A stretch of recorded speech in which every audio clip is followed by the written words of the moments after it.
1 Samuel chapter 20. David now fled from Naioth in Ramah and found Jonathan. What have I done? He exclaimed. What is my crime? How have I offended your father that he is so determined to kill me? That's not true, Jonathan protested. You're not going to die. He always tells me everything he is going to do, even the little things. I know my father wouldn't hide something like this from me. It just isn't so. Then David took an oath before Jonathan and said, your father knows perfectly well about our friendship. So he has said to himself, I won't tell Jonathan, why should I hurt him? But I swear to you that I am only a step away from death. I swear it by the Lord and by your own soul. Tell me, what can I do to help you? Jonathan exclaimed. David replied, tomorrow we celebrate the new moon festival. I've always eaten with the king on this occasion. But tomorrow I'll hide in the field and stay there until the evening of the third day. If your father asks where I am, tell him I asked permission to go home to Bethlehem for an annual family sacrifice. If he says, fine, you will know all is well. But if he is angry and loses his temper, you will know he is determined to kill me. Show me this loyalty as my sworn friend, for we made a solemn pact before the Lord, or kill me yourself if I have sinned against your father. But please don't betray me to him. Never, Jonathan exclaimed. You know that if I had the slightest notion my father was planning to kill you, I would tell you at once. Then David asked, how will I know whether or not your father is angry? Come out to the field with me. Jonathan replied, and they went out there together. Then Jonathan told David, I promise by the Lord, the God of Israel, that by this time tomorrow or the next day at the least, I will talk to my father and let you know at once how he feels about you. If he speaks favorably about you, I will let you know. But if he is angry and wants you killed, may the Lord strike me and even kill me if I don't warn you so you can escape and live. May the Lord be with you as he used to be with my father, and may you treat me with the faithful love of the Lord as long as I live. But if I die, treat my family with this faithful love, even when the Lord destroys all your enemies from the face of the earth. So Jonathan made a solemn pact with David, saying, may the Lord destroy all your enemies. And Jonathan made David reaffirm his vow of friendship again, for Jonathan loved David as he loved himself. Then Jonathan said, tomorrow we celebrate the new moon festival. You will be missed when your place at the table is empty. The day after tomorrow, toward evening, go to the place where you hid before, and wait there by the stone pile. I will come out and shoot 3 arrows to the side of the stone pile as though I were shooting at a target. Then I will send a boy to bring the arrows back. If you hear me, tell him they are on this side. Then you will know, as surely the Lord lives, that all is well and there is no trouble. But if I tell him, go further, the arrows are still ahead of you, then it will mean that you must leave immediately, for the Lord is sending you away. And may the Lord make us keep our promises to each other, for he has witnessed them. So David hid himself in the field, and when the new moon festival began, the king sat down to eat. He sat at his usual place against the wall, with Jonathan sitting opposite him and Abner beside him. But David's place was empty. Saul didn't say anything about it that day, for he said to himself, something must have made David ceremonially unclean. But when David's place was empty again the next day, Saul asked Jonathan, why hasn't the son of Jesse been here for the meal either yesterday or today? Jonathan replied, David earnestly asked me if he could go to Bethlehem. He said, please let me go, for we are having a family sacrifice. My brother demanded that I be there. So please let me get away to see my brothers. That's why he is not here at the king's table. Saul boiled with rage at Jonathan.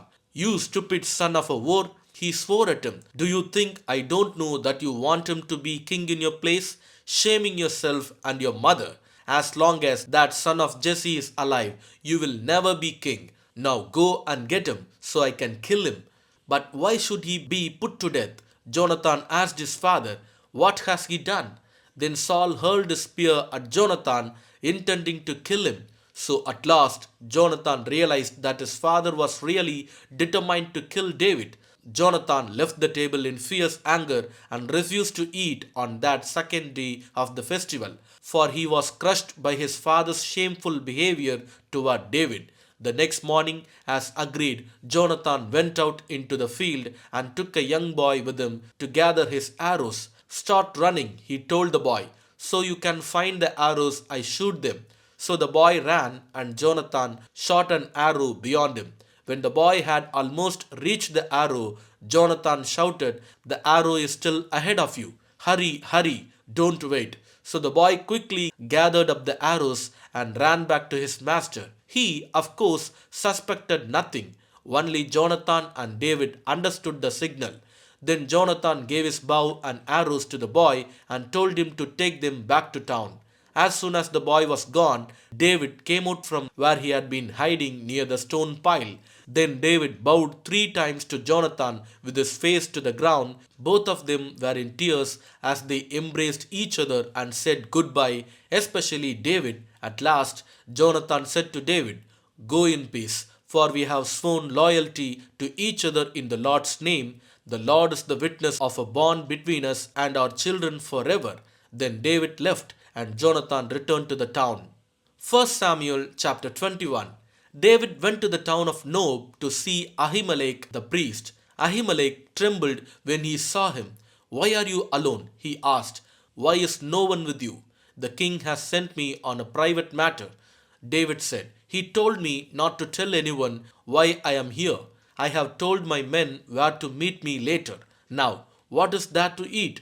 Give me 5 loaves of bread or anything else you have."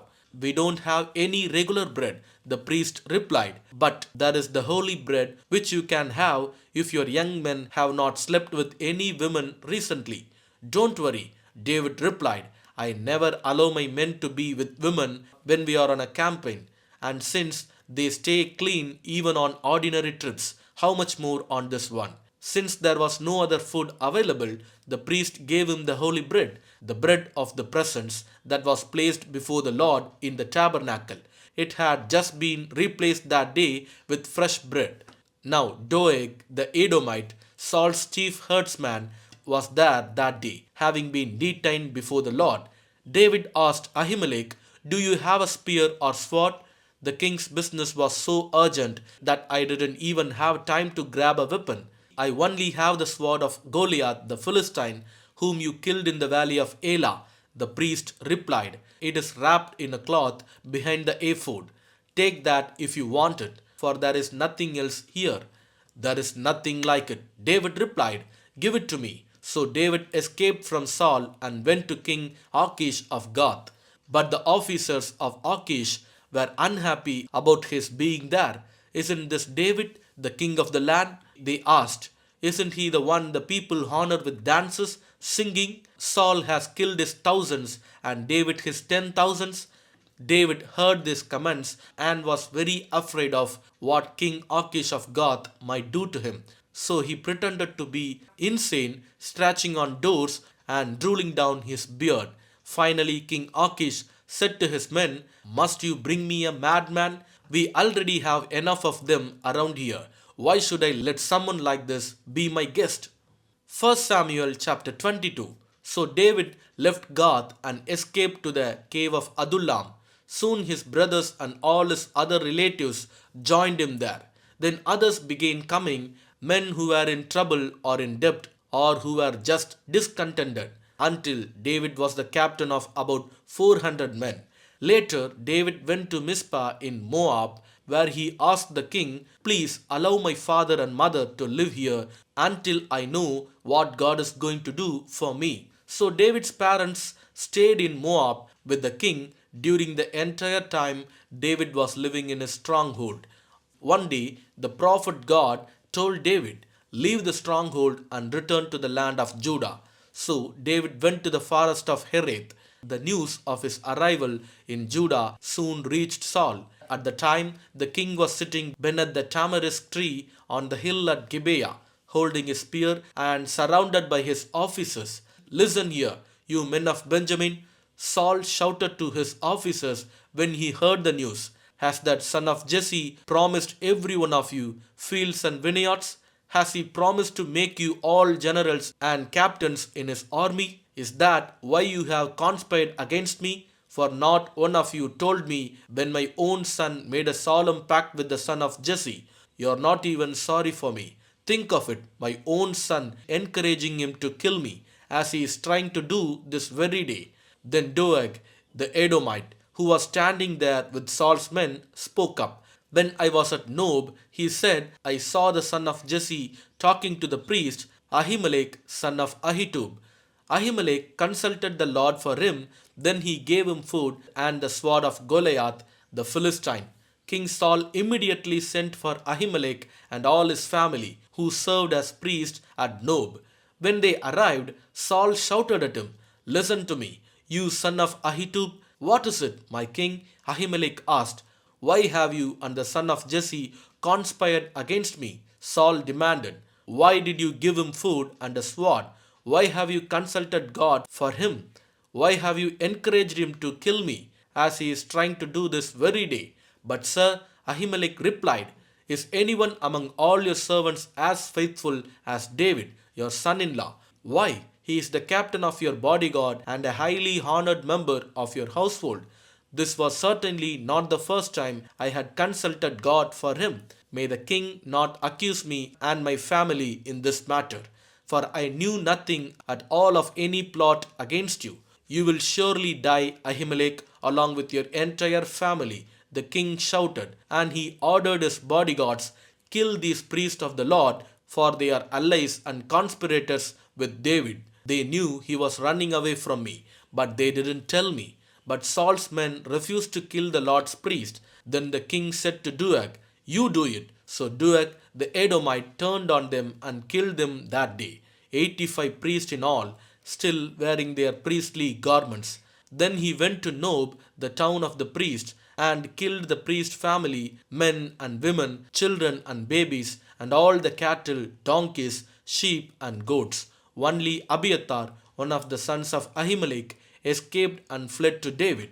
When he told David that Saul had killed the priest of the Lord, David exclaimed, I knew it. When I saw Doeg the Edomite there that day, I knew he was sure to tell Saul, Now I have caused the death of all your father's family. Stay here with me, and don't be afraid. I will protect you with my own life, for the same person wants to kill us both. Proverbs chapter 27 from 15th verse. A quarrelsome wife is as annoying as constant dripping on a rainy day. Stopping her complaints is like trying to stop the wind or trying to hold something with greased hands. As iron sharpens irons, so a friend sharpens a friend. As workers who tend a fig tree are allowed to eat the fruit, so workers who protect their employer's interest will be rewarded. As a face is reflected in water, so the heart reflects the real person. Just as death and destruction are never satisfied, so human desire is never satisfied. Fire tests the purity of silver and gold, but a person is tested by being praised. You cannot separate fools from their foolishness, even though you grind them like grain with mortar and pestle. Know the state of your flocks and put your heart into caring for your herds, for riches don't last forever, and the crown might not be passed to the next generation. After the hay is harvested and the new crop appears and the mountain grasses are gathered in, your sheep will provide wool for clothing, and your goats will provide the price of a field. And you will have enough goat's milk for yourself, your family, and your servant girls. Amen.